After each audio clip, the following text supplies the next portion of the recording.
Although it was to the materialist credit that he recognized that mental states did not have to be consistent by a non-physical entity called a mind. Still his mechanistic view of human behavior led him to rebel against the most common form of life, which personal language is pervasively used, and to devalue language about mental processes.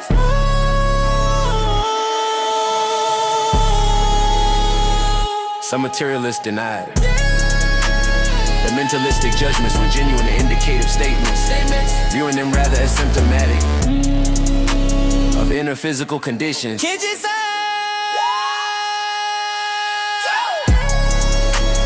linguistic form of a particular kind of sign. Yet in this they overlooked the fact that mentalistic statements often are used for making assertions open to the predicates of truth and falsity. But a side can be neither true nor false. The vast majority of materialists then have held to the identity theory. A denotative factual identity holds between thoughts and neurophysiological states. Although the connotation of the different words is not identical, such a viewpoint dispenses with the difficulties inherent in dualistic interactionism, explains the gradations of intelligence in nature, and has the advantage of parsimony.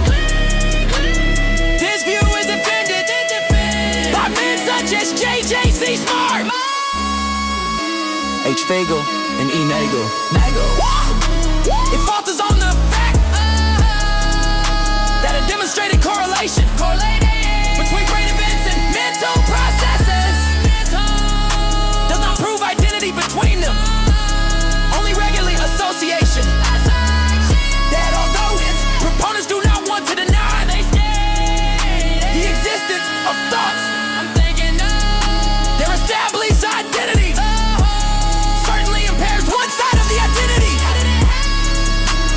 as to its separate existence.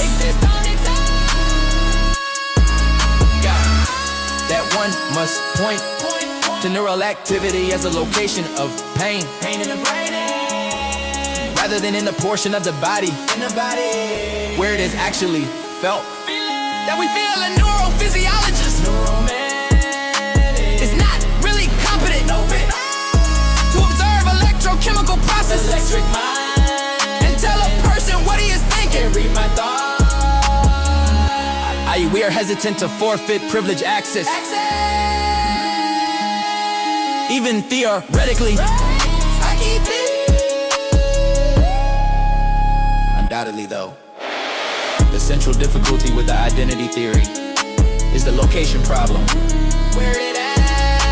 The law of transferable epithets would demand that if a wish is identical with a neuron firing, it would be just as meaningful to say that the wish occurred 3 inches from the base of his skull. However, the former sentence does not make sense. So the identity theory is nonsense. Nagel's reply to this problem called from a simple verbal arrangement of the identity theory. User states of a wish and a neuron firing. However, the sleight of hand did not alleviate the fact that the statements about states all entailed further statements, which did not speak of states. So the original problem returns after only one simple step, entailment.